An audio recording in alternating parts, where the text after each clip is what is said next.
Antiques Roadshow guest stunned by rare Babe Ruth card's hidden value. And its even bigger secret. The guest's hands trembled slightly as she held the weathered baseball card, her eyes wide with disbelief. 6 to 8,000, she repeated, her voice barely above a whisper.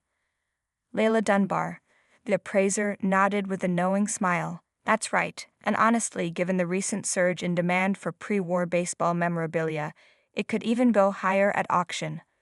The woman exhaled sharply, shaking her head. My dad almost threw it away, she admitted. He thought it was just some old advertisement. Dunbar's expression turned serious. That's the thing about these finds, they're often overlooked because they don't fit the classic baseball card mold. But what you have here isn't just rare, it's a snapshot of history. The mysterious backstory of the card. As the segment unfolded, Dunbar delved deeper into the card's origins. The 1928 Exhibition Supply Company cards were unique not just for their size, roughly twice as large as standard tobacco cards, but for their purpose. Unlike most early baseball cards, which were essentially promotional inserts for gum or cigarettes, these were standalone collectibles, sold for a penny in arcades. Kids would get them as keepsakes, Dunbar explained. But because they weren't attached to a product, far fewer were printed, and even fewer survived. The guest card featured Babe Ruth in his prime, mid-swing, wearing the iconic pinstripes of the New York Yankees. The image was slightly faded, the edges softened by time, but Ruth's larger-than-life presence still shone through. What's really fascinating, Dunbar continued, is that your great-great-uncle, a farmer who rarely left Missouri, somehow ended up with this. Do you know how he got it? The guest hesitated.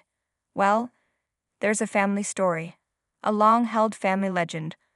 According to the guest, her great-great-uncle, Stanley, had made a rare trip to St. Louis in the late 1920s to see the Cardinals play. While there, he visited a penny arcade near Sportsman's Park.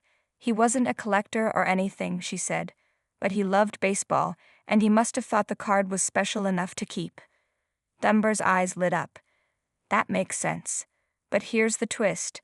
This isn't just any Babe Ruth exhibition card. Look closely. She pointed to a faint stamp in the lower corner. The guest squinted. Is that handwriting? It is, Dunbar confirmed. And if I'm right, that might be an autograph. The studio audience erupted in murmurs. The guest's jaw dropped. The hidden signature that could double the value. Dunbar carefully turned the card under the light. See this smudged ink? It's not part of the original print. Ruth was known to sign these exhibition cards on occasion, usually for kids who waited outside the stadium. She paused. If this is authentic, your card isn't worth. The guest gasped, clutching the table for support. Oh my God. Dunbar cautioned that the signature would need verification from a professional authenticator, but the possibility alone sent waves of excitement through the room. Even without it, the card is a treasure, she said.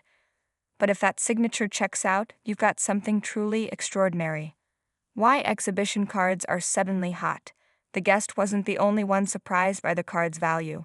For decades, exhibition cards were considered niche, overshadowed by the more famous tobacco issues like the 1909-11 T206 Honus Wagner or the 1933 gaudy Babe Ruth.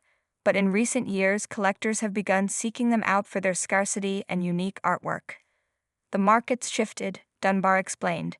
High-grade tobacco cards have become almost too expensive, so collectors are turning to alternatives, and this, she gestured to the Ruth card, is one of the rarest. Only about 30 graded examples of the 1928 Babe Ruth exhibition card are known to exist, and most are in poorer condition. The guest card, despite its minor wear, was one of the best-preserved copies Dunbar had seen. What happens next? As the segment wrapped up, the guest admitted she hadn't decided whether to sell. Part of me wants to keep it in the family, she said, but my dad's getting older and this could really help him. Dunbar nodded.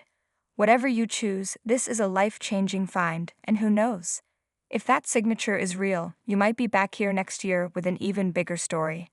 The episode ended with the guest staring at the card, as if seeing it, and her family's past, in a whole new light. The aftermath.